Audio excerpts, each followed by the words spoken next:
Certains liens affectifs ont une particularité troublante. Ils donnent l'impression d'être extrêmement puissants, presque impossibles à rompre, même lorsqu'on sent au fond de soi que quelque chose ne fonctionne pas vraiment. Une personne peut se retrouver profondément attachée à quelqu'un qui, en réalité, n'a pas la capacité émotionnelle de lui offrir ce dont elle a besoin. Pourtant, malgré les silences, malgré les absences répétées, malgré les déceptions qui s'accumulent, l'attachement reste là, presque intact, comme si la douleur elle-même l'alimentait. Ce qui rend cette situation encore plus déroutante, c'est que la personne en est souvent parfaitement consciente. Elle voit bien que l'autre ne donne pas grand-chose. Elle ressent ce manque. Elle comprend parfois même que la relation est profondément déséquilibrée. Mais malgré cette lucidité, quelque chose l'empêche de partir. Une petite voix intérieure continue de murmurer que peut être, avec un peu plus de patience, avec un peu plus d'amour, tout finira par changer. De l'extérieur, ce type de relation peut sembler difficile à expliquer. Pourquoi rester attaché à quelqu'un qui ne nourrit pas réellement la relation? Pourquoi continuer à donner autant lorsqu'on reçoit si peu? La réponse se trouve rarement uniquement dans la relation actuelle. Le plus souvent, ce type de lien touche quelque chose de beaucoup plus ancien et de beaucoup plus profond. Derrière cette attraction persistante se cache souvent une blessure émotionnelle, une blessure discrète, parfois presque invisible, qui s'est construite bien avant cette relation. Une blessure qui influence silencieusement la manière dont une personne perçoit l'amour, la manière dont elle s'attache et la manière dont elle interprète les gestes des autres. C'est de cela que nous allons parler aujourd'hui, avec douceur, avec précision et avec l'espoir que cette compréhension puisse être le début d'un chemin vers quelque chose de plus nourrissant. Partie I, la blessure qui cherche à se réparer. Lorsqu'une personne porte en elle une blessure liée au manque d'amour, d'attention ou de reconnaissance, son cœur développe une sensibilité particulière. Il devient très attentif aux signes d'affection, même lorsqu'ils sont rares. Un simple geste peut prendre une importance immense. Un moment de proximité peut nourrir une grande espérance. Et cette espérance peut suffire à maintenir le lien pendant très longtemps. Ce qui se joue alors n'est pas seulement une relation amoureuse. Ce qui se joue, c'est une tentative inconsciente de réparation. La personne espère, sans toujours s'en rendre compte, que cette relation pourra enfin lui donner ce qu'elle a attendu autrefois. Elle espère que cette fois, l'amour sera complet, que cette fois, quelqu'un restera vraiment présent. Mais lorsque l'autre personne n'a pas la capacité émotionnelle de répondre à ce besoin, la relation entre dans une dynamique particulière.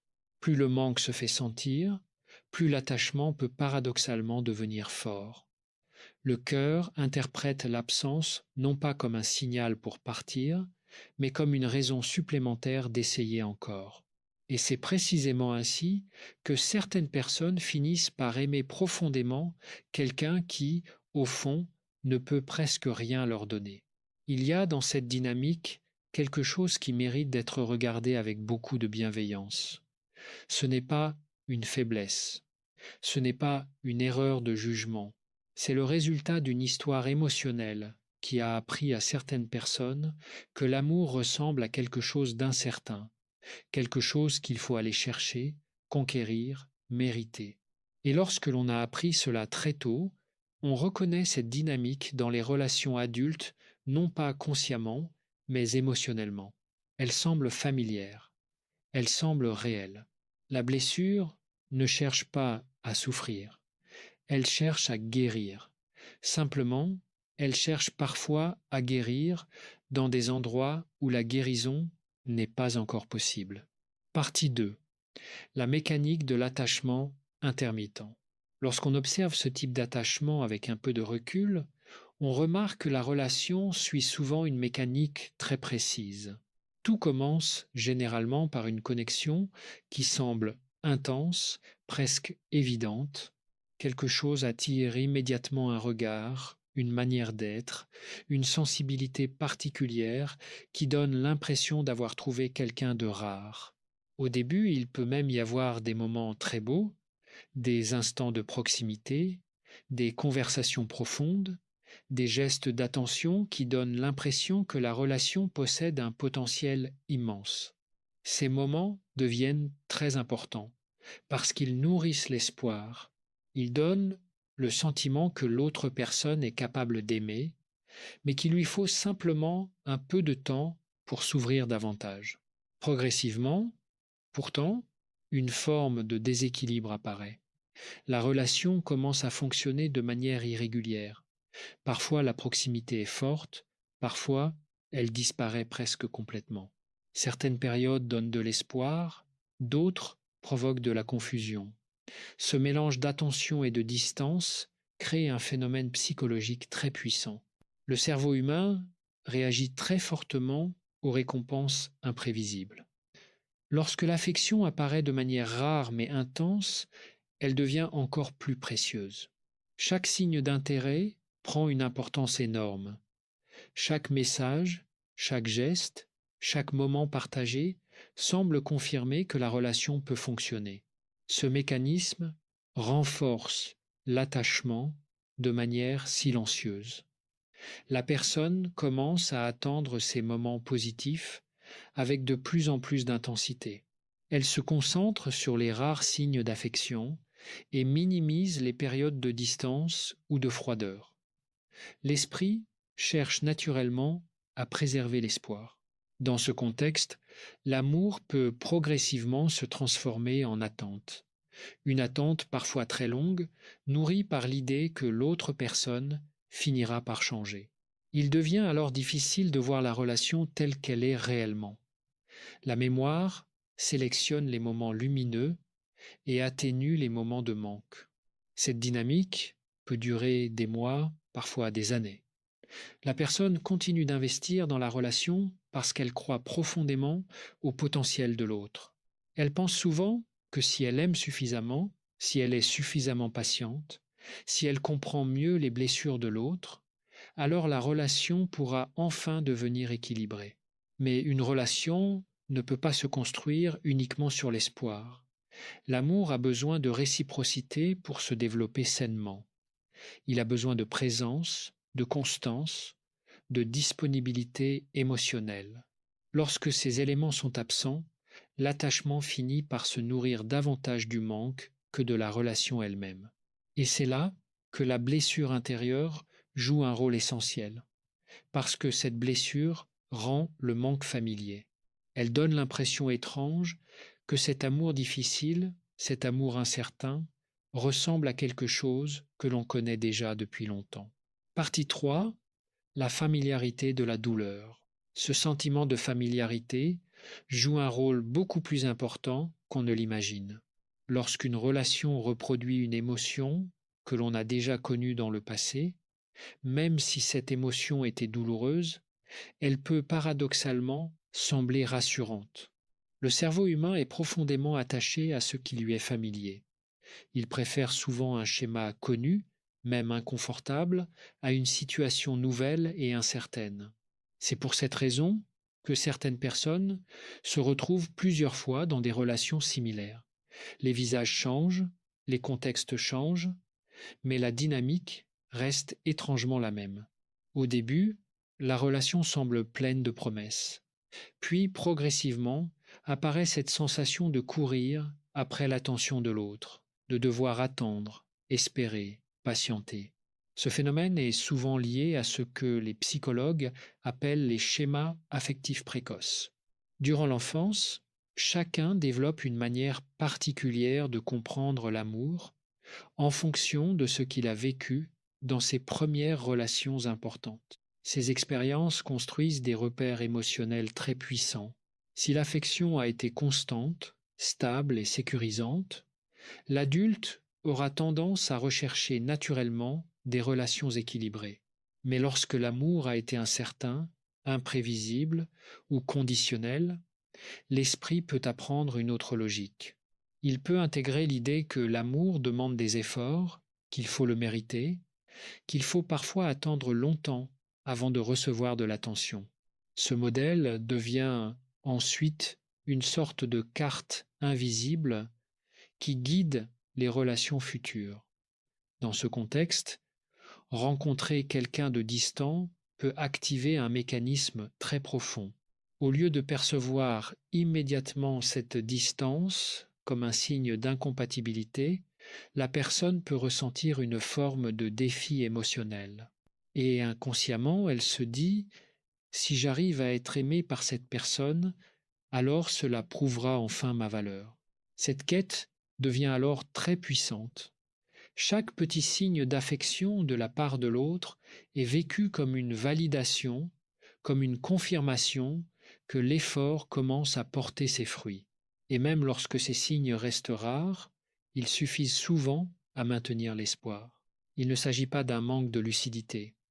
Il s'agit d'une logique émotionnelle profondément cohérente avec une histoire vécue. Comprendre cela, c'est déjà commencer à voir la situation différemment, non plus comme une erreur à corriger, mais comme un langage intérieur à apprendre à lire. Partie 4. L'épuisement silencieux. Le problème est que cette dynamique peut progressivement épuiser l'énergie émotionnelle.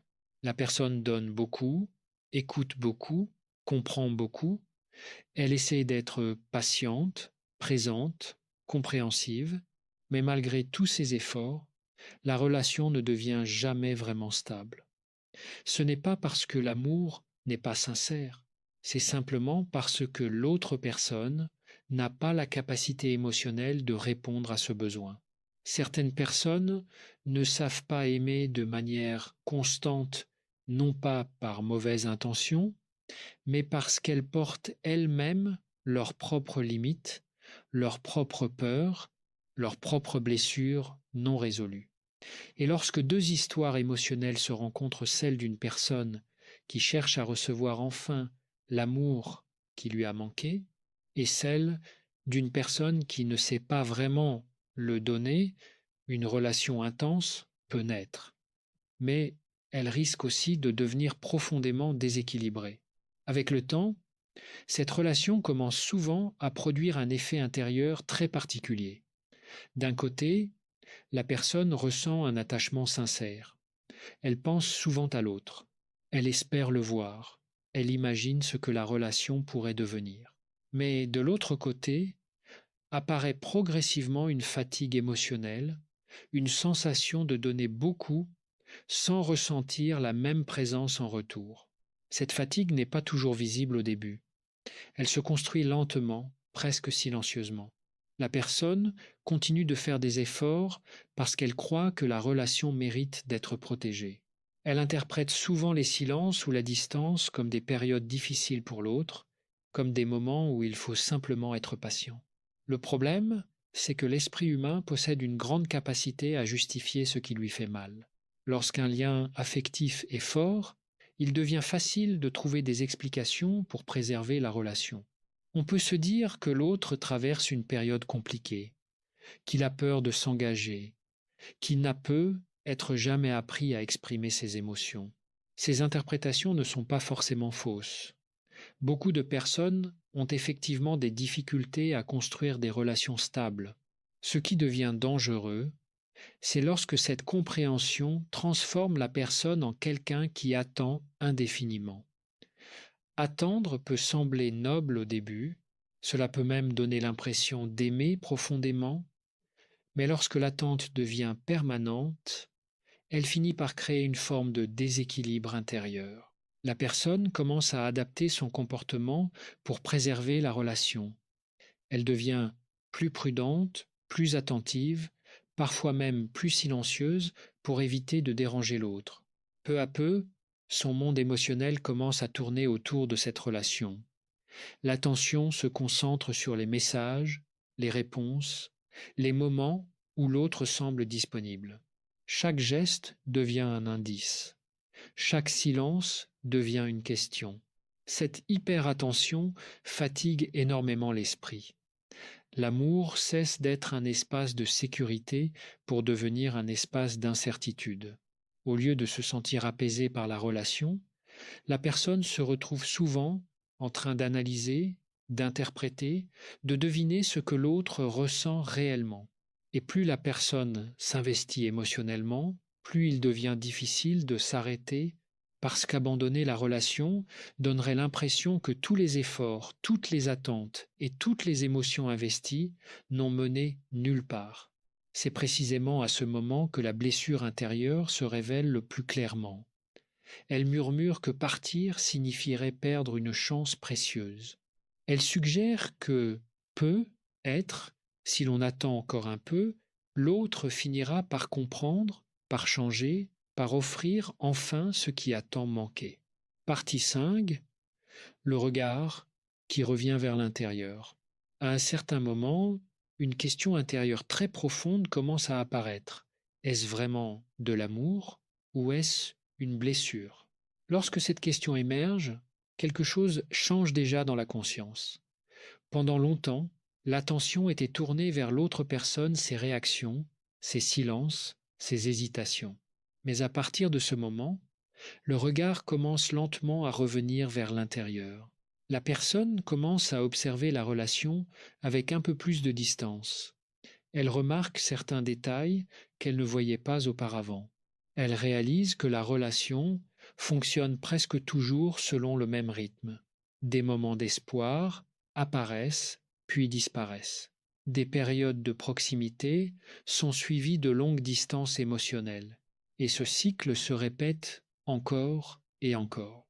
Ce type de prise de conscience peut être déroutant, parce qu'elle ne remet pas seulement en question la relation, elle touche aussi l'image que la personne avait de l'amour. Si l'on découvre que l'on est resté longtemps dans une relation qui ne nourrissait pas réellement le cœur, une autre question apparaît immédiatement. Pourquoi suis-je resté si longtemps? Beaucoup de personnes se jugent sévèrement à ce moment-là. Elles pensent qu'elles ont été naïves, qu'elles ont perdu du temps ou qu'elles auraient dû partir plus tôt. Pourtant, cette réaction ne rend pas justice à la complexité des attachements humains. L'attachement ne se construit pas uniquement avec la logique. Il se construit avec des émotions, des souvenirs, des espoirs, parfois même avec des peurs très anciennes. Lorsqu'un lien touche une blessure intérieure, il devient extrêmement puissant. Partir ne signifie pas seulement quitter une relation. Cela peut donner l'impression d'abandonner une promesse intérieure, celle d'être enfin aimé comme on l'espérait. C'est pour cette raison que certaines personnes restent longtemps dans des relations déséquilibrées. Non pas parce qu'elles manquent de force, mais parce que leur cœur continue d'espérer une réparation émotionnelle. Elles espèrent que la relation finira par guérir quelque chose de profond. Avec le temps, une autre compréhension peut apparaître, une compréhension plus douce, mais aussi plus lucide. La personne commence à percevoir que l'autre ne possède, peut être tout simplement pas, la capacité de donner ce qui est attendu, non pas par manque de valeur, mais par manque de disponibilité émotionnelle. Certaines personnes vivent avec des défenses très fortes. Elles ont appris à se protéger en gardant une certaine distance. Elles peuvent apprécier la présence de quelqu'un sans pour autant être capables de construire une relation réellement nourrissante. Comprendre cela ne signifie pas juger l'autre. Cela signifie reconnaître une réalité émotionnelle et reconnaître que l'amour ne peut pas se construire uniquement à partir de l'espoir d'un changement. Et c'est souvent à ce moment précis qu'une transformation intérieure devient possible. La personne commence à comprendre que la véritable question n'est plus seulement pourquoi l'autre ne me donne-t-il pas ce dont j'ai besoin. La question devient progressivement différente. Pourquoi ai-je accepté si longtemps de rester dans un amour qui ne me nourrissait pas? Poser cette question demande beaucoup de courage intérieur, parce qu'à ce moment-là, l'attention ne se dirige plus vers les limites de l'autre, mais vers sa propre histoire émotionnelle. Partie 6. Ce que l'histoire révèle. La manière dont on a appris à aimer influence profondément les relations que l'on construit plus tard. Certaines personnes ont grandi dans des environnements où l'amour était stable, prévisible, rassurant. Dans ces situations, l'enfant apprend naturellement que l'affection est quelque chose de fiable. Il n'a pas besoin de la chercher constamment. Il sait presque instinctivement qu'il peut compter sur la présence de l'autre. Mais dans d'autres histoires, l'amour a parfois été plus incertain. L'attention pouvait être présente à certains moments, puis disparaître à d'autres. L'enfant pouvait ressentir qu'il devait se montrer particulièrement sage, particulièrement attentif ou particulièrement patient pour recevoir de l'affection. Sans que cela soit toujours conscient, cette expérience laisse une empreinte. Elle peut créer une sensibilité particulière face aux relations où l'amour semble difficile à obtenir. Le cœur reconnaît quelque chose de familier dans ce type de dynamique. Il retrouve une émotion ancienne, une émotion qui a été vécue bien avant la relation actuelle. Dans ces conditions, aimer quelqu'un qui ne donne presque rien peut paradoxalement sembler cohérent avec ce que l'on a appris autrefois. L'esprit interprète la distance non pas comme un signal de déséquilibre, mais comme une situation qui demande davantage d'efforts et de patience. Cette logique intérieure est très subtile. La personne ne pense pas consciemment qu'elle doit mériter l'amour, mais dans ses comportements, dans sa manière de rester, d'attendre et d'espérer, on peut voir apparaître cette croyance silencieuse. Si je donne suffisamment, si je comprends suffisamment, alors être que l'amour finira par apparaître. Cette croyance peut s'être construite très tôt.